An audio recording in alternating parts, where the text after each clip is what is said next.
सो hello friends, welcome once again. जैसे कि मैंने बोला था, अब हम कंटिन्यू करेंगे हरियाणा CET 2025 प्री के सारे PYQs। इसका है आज डे सेकेंड, तो कंटिन्यू करते, ज़्यादा टाइम वेस्ट नहीं करेंगे। 30 क्वेश्चंस करेंगे नेक्स्ट।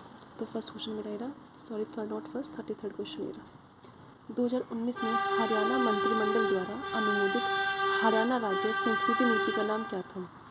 तो 2019 में जो हरियाणा सरकार ने, हरियाणा राज्य ने जो संस्कृति नीति का नाम क्या रखा था? कलश नीति रखा था। क्या रखा था? कलश नीति। क्वेश्चन रिपीटेबल है, रिपीट हो सकता है, क्या पता आपकी बारी आ जाए। ठीक है, तो 2019 में जो हरियाणा मंत्रिमंडल द्वारा अनुमोदित हरियाणा राज्य संस्कृति नीति का नाम क्या था? कलश नीति था। क्या था? कलश नीति। नेक्स्ट, हरियाणा के लोक संगीत के बारे में निम्नलिखित कथनों पर विचार कीजिए। लोक संगीत, ठीक है, पहली बात है बारहमासा। बारहमासा एक लोकप्रिय संगीत रूप है जो 12 महीने के दौरान बिछड़े प्रेमियों की भावनात्मक यात्रा को व्यक्त करती है। ठीक है, झूलना गीत धार्मिक समारोह से जुड़े होते हैं और मृत्यु संस्कार के दौरान गाए जाते हैं। फाग होली के त्यौहार के दौरान गाया जाने वाला संगीत का एक मौसमी रूप है और यह खुशी और चंचलता को व्यक्त करता है। देखो, मैं थर्ड में तो श्योर हूँ, तो थर्ड तो मेरा ठीक है। तो पहले मैं देखूँगी थर्ड किस किस में आ रहा है। इसमें नहीं है, इसमें नहीं है, दोनों को काट दो, तो बचता है मेरे A और C। अब दोनों में से देखो कौन सा ठीक हो सकता है। अब आपके चांसेस क्या है? 50% चांसेस हैं क्वेश्चन को ठीक करने के, क्योंकि थर्ड तो मैं श्योर हूँ बिल्कुल ठीक है। अब इसका मुझे पता नहीं है भाई, ना झूलने का पता, ना 12 मासा। में फिर भी ला सकती हूँ कि 12 महीने के दौरान होता है, और जैसे कि नाम पर पता चल रहा है कि 12 मासा। तो क्या फर्स्ट और थर्ड सही है इसका? फर्स्ट और थर्ड, हाँ देखो ये रहा ऑप्शन C। तो इसका मतलब क्या है? मेरा फर्स्ट और थर्ड मेरा सही है। अब मैं याद कर लूँगी कि फाग तो खैर हम सब ने याद ही करा हुआ है। 12 मासा क्या होगा? 12 महीने के करीब जो दौरान बिछड़े प्रेमियों की भावनात्मक यात्रा को व्यक्त करता है, उसको बोलते हैं 12 मासा। डन। नेक्स्ट क्वेश्चन, दृश्य ऐप क्या होती है? दृश्य के संबंध में निम्नलिखित में से कौन सा कथन सत्य है? ये उसका क्वेश्चन होगा जो फिलहाल मेरे को याद नहीं है। अब देखो, दृश्य ऐप को दृश्य ने बुनियादी ढांचा परियोजनाओं के सर्वेक्षण के लिए दृश्य लॉन्च किया। ठीक है, दृश्य को 2023 में लॉन्च किया गया था। दृश्य का मुख्यालय गुरुग्राम में है। दृश्य हरियाणा में युवाओं को ड्रोन पायलट प्रशिक्षण प्रदान करता है। तो इसका आंसर क्या है? First, second and fourth. तो दृश्य को, ठीक है, हरियाणा ने बुनियादी ढांचा परियोजना को सर्वेक्षण के लिए दृश्य को लॉन्च किया है। ठीक है, सेकेंड, दृश्य 2023 में लॉन्च किया गया था। अब इसको याद करेंगे कि दृश्य ऐप कब आई थी? 2023 में आई थी। और चौथी बात, इसका वो कहाँ पे है? इसका काम क्या होता है? युवाओं को ड्रोन पायलट प्रशिक्षण प्रदान करना। इसका काम क्या होता है? युवाओं को ड्रोन पायलट प्रशिक्षण प्रदान करना। तो इसका आंसर क्या हो जाएगा? मेरा फर्स्ट, सेकेंड एंड फोर्थ। ठीक है, नेक्स्ट बात करते हैं। निम्नलिखित में से हरियाणा की सबसे ऊंची चोटी तो पता ही होगा, करोह चोटी है। 15-14 किलोमीटर है, मोरनी की पहाड़ियों में मिलती है। बी, इसका ऑप्शन बी है। निम्नलिखित में से कौन सा हरियाणा में घग्गर यमुना मैदान के द्वारा भू आकृति विभाजनों का सही समूह है? देखो सुनो, घग्गर यमुना की बात करते हैं। कोई भी किसी ने थोड़ा बहुत नदियों को चैप्टर भी पढ़ा होगा तो वहाँ पे मेंशन किया होगा कि घग्गर यमुना कैसे हमारा मैदान बनाते हैं। तो इसका आंसर तो वैसे C है, लेकिन इसको नहीं पता। देखो ये कितना अजीब सा नाम है, मालवा, खादर, दोआब। मालवा तो प्लेटी होता है हमारा, ये नहीं होगा। भाखड़ा तो हो ही नहीं सकता। बाबर तराई होगा, ये भी पढ़ा नहीं होगा किसी ने। बुंदेलखंड में हमारा प्लेटी होता है, मध्य प्रदेश में पड़ता है ये वाला। तो C होगा इसका। बांगर, खादर, नैली और बैट पढ़ा होगा तो अभी याद आ जाएगा। ठीक है, हरियाणा की सिंचाई में फिरोज शाह तुगलक का क्या योगदान रहा है? फिरोज शाह तुगलक ने क्या बनाई थी? नहरें बनाई थी वैसे तो यमुना नहर फिरोज शाह तुगलक ने बनाई है। यमुना नहर किसने बनाई है? फिरोज शाह तुगलक ने बनाई है यमुना नहर। ठीक है, क्योंकि नहरों का निर्माण फिरोज शाह तुगलक ने करवाया था हरियाणा के अंदर। हरियाणा सरकार द्वारा शुरू की गई ई अधिगम पहल का प्राथमिक उद्देश्य क्या है? क्या है ई अधिगम? ई अधिगम ऐप का प्राथमिक उद्देश्य क्या है? डिजिटल शिक्षा के लिए 10वीं से 12वीं कक्षा तक के विद्यार्थियों को टैबलेट वितरित करना। ठीक है, तो देखो एक बार बताऊँ, देखो ई अधिगम की बात कर रहे तो हम, अगर आप जाना भी चाहो तो देखो, शहरी ई का मतलब समझ रहे हो? ई से तुम थोड़ा सा क्या लगोगे, इलेक्ट्रॉनिक्स से तुम आप इसको रिलेट कर सकते हो। तो अगर तुक्का भी मारोगे तो कैसे मारोगे? शहरी क्षेत्रों में नई सरकारी स्कूल स्थापित करना? नहीं यार, ई का मतलब इलेक्ट्रॉनिक्स से तो कुछ आया ही नहीं इसके अंदर। उच्च शिक्षा के लिए छात्रवृत्ति प्रदान करना? नहीं। ग्रामीण क्षेत्रों में निःशुल्क इंटरनेट सुविधा उपलब्ध कराना? बी या सी में अटकोगे? तो बी हो या फिर सी हो, तो थोड़ा सा इसमें देख लेना। आगे पूछेगा तो ई अधिगम ऐप का क्या है? 10वीं से 12वीं तक के विद्यार्थियों को टैबलेट वितरित करना। और जब अब पढ़ोगे तो साथ साथ ये और देख लेंगे कि हमारी जो ई अधिगम ऐप है कब आई थी, कहाँ से लॉन्च की गई थी, और ठीक है इसका टाइम पीरियड क्या है, कब लॉन्च की गई थी, कहाँ से लॉन्च की गई थी, किसने लॉन्च की थी, और साथ में ये किसका काम क्या था कि 10वीं से 12वीं तक के बच्चों को फ्री टैबलेट देना।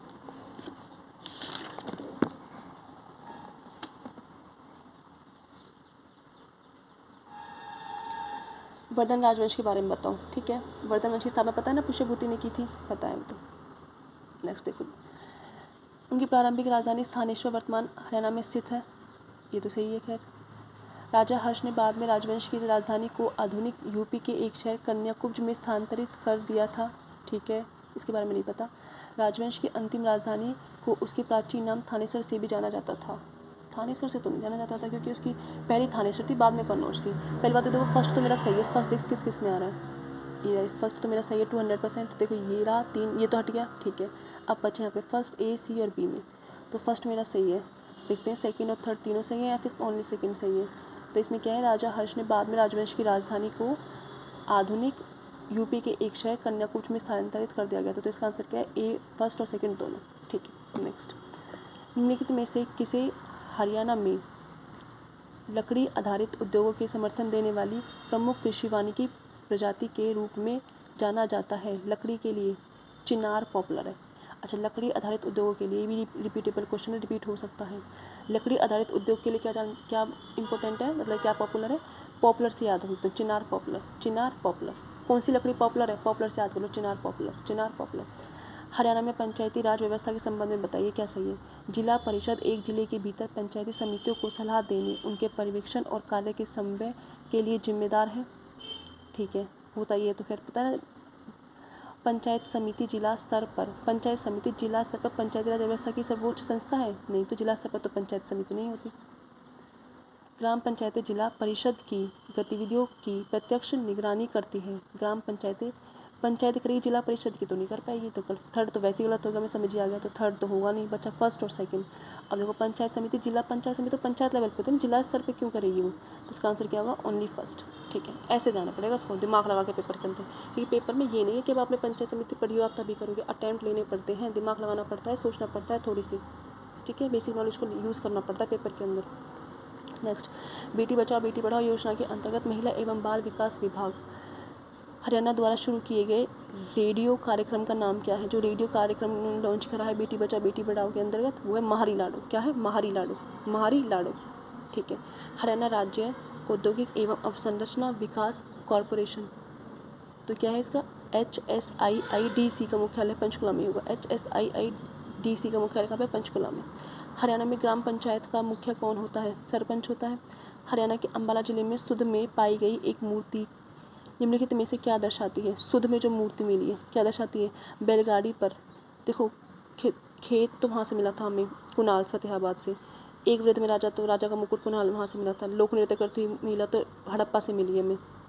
तो क्या बच जाता है फिर? बैलगाड़ी पर यात्रा करते हुए गायक और संगीतक कहाँ से दिखाई दिए? सुध से। सुध में 12 खड़ी का भी हमें मिला सुध से, ठीक है। तो क्या होगा? बैलगाड़ी पर यात्रा करते हुए गायक और संगीतक। हरियाणा की सबसे ऊंची चोटी करोह चोटी किस जिले में मिलती है? पता है सबको, पंचकुला में मिलती है। करोह कहाँ मिलती है? मोरनी की पहाड़ियों, मोरनी की पहाड़ी कहाँ पे? पंचकुला में, ठीक है। नेक्स्ट, निम्नलिखित में से कौन ग्वालियर घराना से हरियाणा के एक प्रसिद्ध ख्याल गायक है? देखो ग्वालियर घराने से, पहले अमीर खुसरो तो हमारे यहाँ का है ही नहीं, काट दिया आप लोगों ने। तानसेन है मध्य प्रदेश से ग्वालियर घराना से, लेकिन ये मध्य प्रदेश से ग्वालियर घराना से, लेकिन हरियाणा से थोड़ी ना है। बड़े गुलाम अली खान, अगर किसी ने पढ़ा भी होगा ना तो इन्होंने उसकी वो ये ग्वालियर घर मतलब कि इन्होंने बड़े गुलाम अली खान ने ना उसका क्या है बता दूँगी मैं अभी, मतलब ये इसका नहीं है इतना है, लेकिन हरियाणा से नहीं है ये भी। तो क्या है? हदू खान होगा इसका। क्या है? हदू खान, हदू खान ही है, ठीक है। हरियाणा के हिसार में डैश पर केंद्रीय अनुसंधान संस्थान स्थित है। अच्छा बता देते तो घराना से ना SSC में लेटेस्ट ट्रेंड चला था, वो घराने से क्वेश्चन पूछने वाला कि कौन से घराने से है, तब मैंने इसको याद किया था, बड़े गुलाम अली खान। अभी नाम याद नहीं रहा, ऑप्शन होता शायद मैं बता देती, तो एक बार उनको भी गो थ्रू कर लेना, आ सकता है क्वेश्चन। हरियाणा के हिसार में डैश पर केंद्रीय अनुसंधान संस्थान स्थित है। केंद्रीय हिसार में कौन सा है? भैंस का ही पता है सबको। बाघ का तो है ही नहीं हमारे हरियाणा में, ना हिरन का है ना मगरमच्छ का, तो बहुत ज़्यादा कुरुक्षेत्र में है, और ये ना भैंस का है इसमें। हरियाणा की किस हवाई पट्टी को सिलाखेड़ी हवाई पट्टी भी कहा जाता है? सिलाखेड़ी बोला जाता है गुरुग्राम की हवाई पट्टी को क्या बोला जाता है? सिलाखेड़ा हवाई पट्टी किसे बोला जाता है? गुरुग्राम को। हरियाणा के फतेहाबाद जिले में किस स्थल पर खुदाई से पूर्व हड़प्पा संस्कृति का पता चलता है? सबसे पहले पता चलता है कुनाल से। हाँ, पूर्व हड़प्पा संस्कृति का पता चलता है कुनाल से, याद रखियो। इसका मतलब क्या है कि पूर्व हड़प्पा संस्कृति से पहले का पता चलता है हमारे कहाँ से? कुनाल फतेहाबाद से, ठीक है। वैसे ही मिताथल तो भिवानी में होता है, बनावली कुनाल में अटकोगे तो तुक्का मारोगे तो शायद तुम पहुँच जाओ कुनाल तक। हरियाणा में विवाहित महिला द्वारा पैर की उंगलियों में पहना जाता है चांदी की अंगूठी जैसा पहना जाता है, उसे क्या बोलते हैं? सबको पता है, बिछिया बोलते हैं। नेक्स्ट, इस संरक्षित क्षेत्र में दिल्ली पर्वतीय श्रेणी के अंतिम अस्तित्ववान अवशेषों में से एक है। ये वाला क्वेश्चन पिछली बार सीटी मेंस में पूछा गया था। ये इसका आंसर है असोला भट्टी वन्यजीव अभ्यारण्य। अब जिसने ये क्वेश्चन उस दिन मेंस में आया था, नहीं पढ़ा होगा तो रॉन्ग करके आया होगा, लेकिन जिसने पढ़ा होगा वो सही करके आया होगा। इसका क्या है, असोला भट्टी वन्यजीव अभ्यारण्य। अब ऐसा आगे रिपीट होगा, हमारे में ये नहीं, उसमें आगे तो हमारे में नहीं आ सकता। ये जो क्वेश्चन है जैसे सीलो खेड़ा पट्टी वाला हवाई पट्टी, ये नहीं है, इसमें आगे नहीं आएगा, आ सकता है। तो इसका आंसर क्या है, गुरुग्राम। इसलिए तो ये क्वेश्चन करा रहे हैं, इसलिए तो क्वेश्चन याद करने हैं, मैं खुद याद कर रही हूँ इन क्वेश्चन को। तो दिल्ली पर्वतीय श्रेणी के अंतिम अस्तित्व कहाँ से मिलते हैं हमें, असोला भट्टी वन्यजीव अभ्यारण्य से। नेक्स्ट, निम्नलिखित में से कौन हरियाणा का एक प्रसिद्ध उर्दू शायर था, ठीक है, जिसे ब्रिटिश सरकार द्वारा 1904 में शम्स उल उलेमा की उपाधि दी गई थी। शम्स उल उलेमा की उपाधि किसे दी गई थी, अल्ताफ़ हुसैन हाली को। किसको, अल्ताफ़ हुसैन हाली को, अल्ताफ़ हुसैन हाली को, ठीक है। हरियाणा के किस शहर में पहली मेट्रो रेल, तो पता है गुरुग्राम में स्टार्ट हुई थी। हरियाणा नवीकरणीय ऊर्जा विकास एजेंसी, नवीकरणीय, ठीक है, हरियाणा नवीकरणीय ऊर्जा विकास एजेंसी की क्या भूमिका है, क्या होगी, नवीकरणीय ऊर्जा की क्या होगी, कोयला तो देखो, कोयला तो नवीकरणीय में आएगा ही नहीं, ग्रामीण क्षेत्रों में नहीं, ये भी नहीं हो सकता, सौर पैनल आयातों को बढ़ाना, या फिर ऊर्जा संरक्षण अधिनियम 2001 का प्रवर्तन। तो क्या है, ऊर्जा संरक्षण अधिनियम 2001 का प्रवर्तन, ऊर्जा संरक्षण अधिनियम 2001 का प्रवर्तन।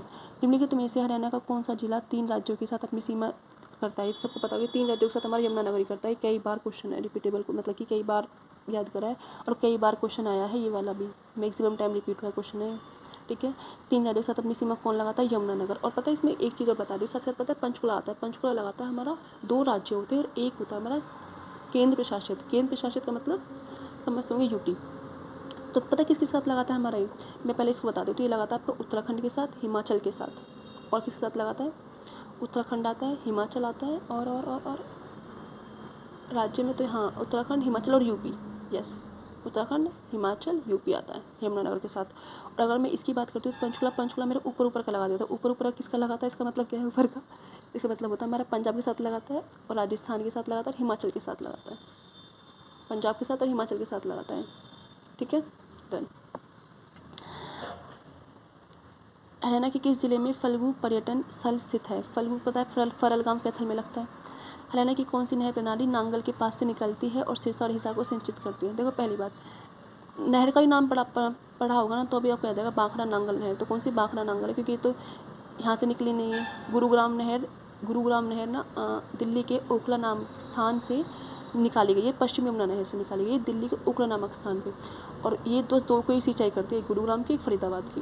बाखड़ा नहर है इसका आंसर, ठीक है। पूर्वी यमुना नहर तो पूर्वी तट से निकलती है, ऊपर से आती है। जवाहरलाल नेहरू नहर हमारी उससे निकाली गई, इससे बाखड़ा नहर से। क्योंकि पता है अगर कोई पेपर में भी ना पता हो ना कौन सी नहर किससे निकाली गई है, तो बता देती हूँ, बाखड़ा नहर करना। ये सारी नहरें ना बाखड़ा नहर से निकाली गई है, सिवाय गुरुग्राम में। गुरुग्राम नहर निकाली गई दिल्ली के कालका नाम की जगह से, यमुना नहर के पश्चिमी तट इससे। तो हमारी 2 कोई करती है सिर्फ ये, तो बाखड़ा नहर करेंगे हम लोग, ठीक है। नेक्स्ट कर लेते हैं 60th question, 60th question, that is Asia का सबसे अच्छा डेयरी अनुसंधान संस्थान नेशनल डेयरी रिसर्च इंस्टीट्यूट, सबको पता होगा, हरियाणा के किस शहर में स्थापित है, सबको बताएगा 1955 में करनाल में। तो ये थे हमारे नेक्स्ट 30 क्वेश्चन। ज़्यादा लंबा सेशन नहीं है, मुझे पता है टाइम किसी के पास नहीं है, ना मेरे पास, ना आप लोगों के पास, तो इसको हम कंटिन्यू करेंगे डे 3 में। Okay guys, tata bye bye, आज के लिए इतना ही।